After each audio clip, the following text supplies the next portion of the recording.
오직 하나님만 의지하라. 시편 48편 1절에서 14절 말씀. 하나님을 높이고 찬양하라. 북극이나 남극 바다에서는 빙산들이 둥둥 떠서 흘러가는 것이 보인다.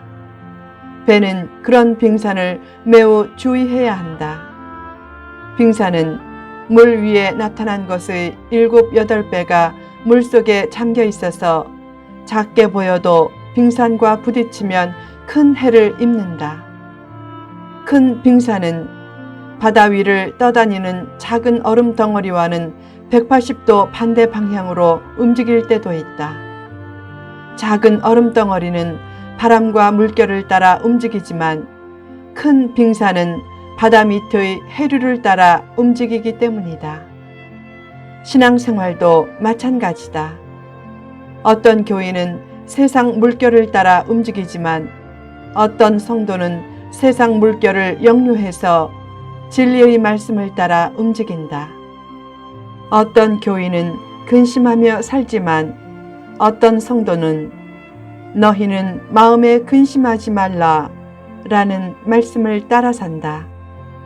어떤 교인은 의식주에 매여 살지만 어떤 성도는 너희는 먼저 그의 나라와 그의 의를 구하라 라는 말씀을 따라 산다. 괴로울 때 어떤 교인은 사람의 얼굴을 추구하다가 실망하지만 어떤 성도는 하나님의 얼굴을 추구하며 희망을 찾아 나아간다. 로마서 12장 2절을 보면 너희는 이 세대를 본받지 말고 오직 마음을 새롭게 함으로 변화를 받아 하나님의 선하시고 기뻐하시고 온전하신 뜻이 무엇인지 분별하도록 하라 라고 했다. 세상 물결대로 살지 말고 하나님의 인도 따라 살라는 뜻이다. 큰 통나무도 그냥 놔두면 강물에 떠내려가지만 작은 피라미도 살아있으면 물결을 거슬러 올라간다. 하나님의 뜻대로 살지 않고 잘못된 길로 나아가면 하나님은 고난의 채찍으로 징계는 해도 결코 잊거나 버리시지 않는다. 그러므로 늘 하나님만 의지하고 하나님을 찬양하라. 본문 1절과 2절을 보라. 여호와는 위대하시니 우리 하나님의 성 거룩한 산에서 극진히 찬양 받으시리로다. 터가 높고 아름다워 온 세계가 즐거워하며 큰 왕의 성 곧 북방에 있는 시온산이 그러하도다. 이 구절에서 하나님의 성과 큰 왕의 성은 예루살렘 성을 뜻하고 거룩한 산과 북방에 있는 시온산은 예루살렘 성이 있는 산을 뜻한다. 그리고 온 세계가 즐거워한다 라는 표현은 그 성이 예루살렘 성 이상의 의미로서 하나님이 임재하시는 교회를 상징하는 표현이라고도 말할 수 있다. 또한 북방에 있는 시온산이란 표현처럼 예루살렘 성이 있는 시온산이 북방에 있는 산은 아니었다. 당시 이방 종교에서는 북방을 신들의 거주 장소로 여겼지만 그런 개념 차용은 없었을 것이다. 그렇다면 왜 북방에 있는 시온산이란 표현을 썼는가? 성전이 시온산의 북동쪽에 위치했기에 성전이 있는 곳을 지칭해 북방에 있는 시온산이란 표현을 썼을 것이다. 결국 이 구절은 성전에서 하나님을 최대한 높이며 찬양하라는 말씀이다. 견고한 요새 되신 하나님,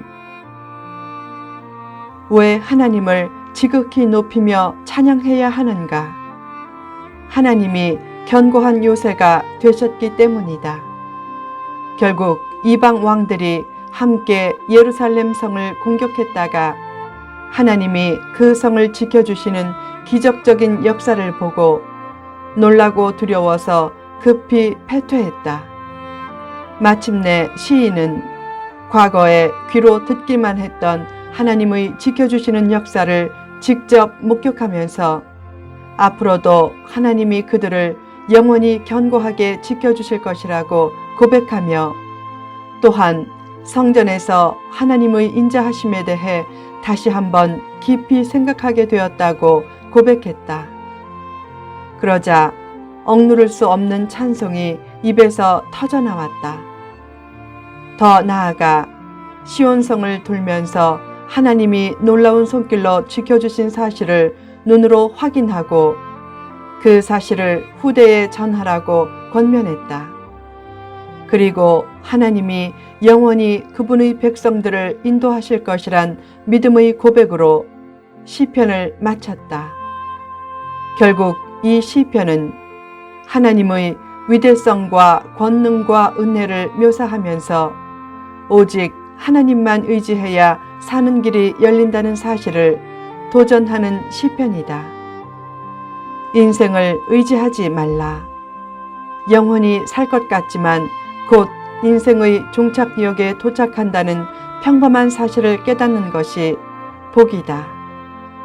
왜 시한부 생명이 되면 진지해지고 선해지는가? 그때 인생의 참된 모습을 깨닫기 때문이다. 사람은 한편으로는 특별한 존재지만 다른 한편으로는 별 수 없는 존재다. 하나님이 통치하시는 천국 역사는 마음속에서 온전히 이루어져야 한다. 아버지의 뜻이 하늘에서와 같이 마음에서도 이루어질 때 결국 땅에서도 이루어지게 된다.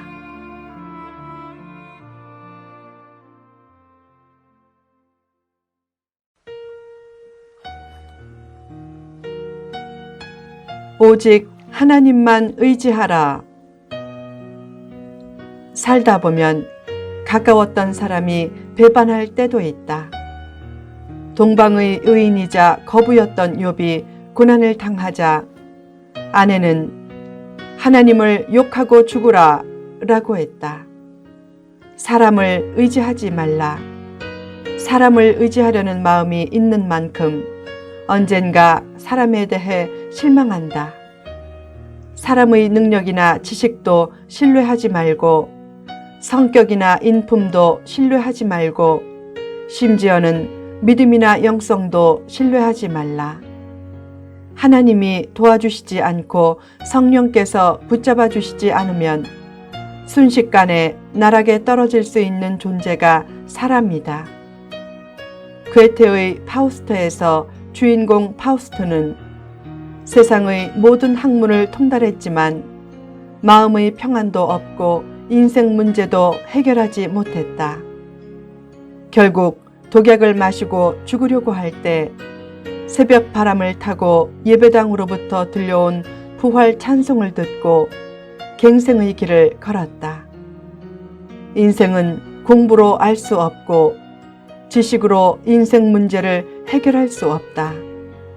하나님을 알 때 비로소 인생의 의미도 알게 되고 하나님을 의지할 때 비로소 인생 문제도 온전히 해결할 수 있게 된다. 위대한 선생으로 알려진 한 정결한 수도사가 있었다. 마귀들이 그를 주 공격 목표로 삼아 돈과 명예와 여자로 유혹했지만 끄떡하지 않았다.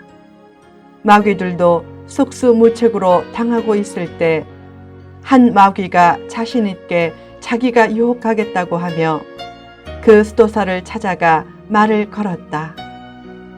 수도사님, 수도사가 의연하게 대답했다. 왜 그래? 마귀가 점잖게 말했다. 오늘 아침 수도사님의 친구가 알렉산드리아의 대주교가 되었어요. 그 말을 듣자 대번에 수도사의 얼굴빛이 흑빛으로 변했다. 사람의 밑바탕에는 누구나 극복하기 힘든 욕정이 있다. 인간은 다 연약한 존재다. 사람에 대한 너무 지나친 기대를 버리라. 사람에 대해 지나치게 기대하는 사람은 대개 요구가 많은 사람이다. 그렇게 요구했다가 요구대로 되지 않으면 역시 사람은 믿을 수 없어 하고 돌아선다. 그런 평범한 진리를 그때서야 깨달은 것처럼 탄식하는 것은 그때까지 스스로 요구하는 삶이 많았다는 뜻이다.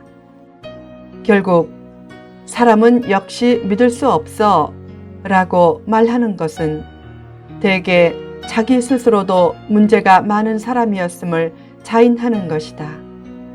하나님을 진정으로 의지하지 않고 사람을 의지하면서 살았다는 반증이기 때문이다. 하나님을 의지하지 않고 살다가 사람에게 실망한 후 사람을 원망하고 하나님까지 원망할 때가 얼마나 많은가. 세상과 사람을 의지하다가 하나님을 잃어버리는 인생이 되면 안 된다. 어느 날 한 아빠가 6살짜리 아이와 꽃들이 만발한 뒷동산에 놀러 갔다. 거기서 아이가 아빠의 손을 놓고 정신없이 돌아다니자 아빠는 아이가 어떻게 하는지 보고 싶어 슬쩍 바위 뒤에 숨었다. 날이 조금 어두워진 후 그제야 아빠가 없는 것을 알고 아이는 무섭다고 울면서 아빠를 원망했다. 그때 아빠 잘못은 없다. 아이가 꽃동산이 아름답다고 아빠의 손을 놓은 것이 잘못이다. 아빠는 언제나 똑같이 아이를 지켜보고 있었다. 세상의 무수한 것들이 유혹해도 결코 하나님의 손을 놓지 말라. 세상 방법은 99% 될 것 같아도 결국 안 되지만 성령의 인도를 따라 믿음으로 살면 99%가 안 될 것 같아도 결국 된다. 인간적인 것이나 세상적인 것을 앞세우지 말라. 그렇게 살기로 다짐해도 어느새 잘못된 길로 갈 수 있기에 말씀과 기도를 가까이 하라. 그래서 하나님이 눈길을 주시는 곳에 자신도 눈길을 주고 하나님이 마음을 쏟으시는 곳에 자신도 마음을 쏟고 하나님의 발걸음이 닿는 곳에 자신의 발걸음도 닿게 하면서 오직 하나님만 의지하고 살라.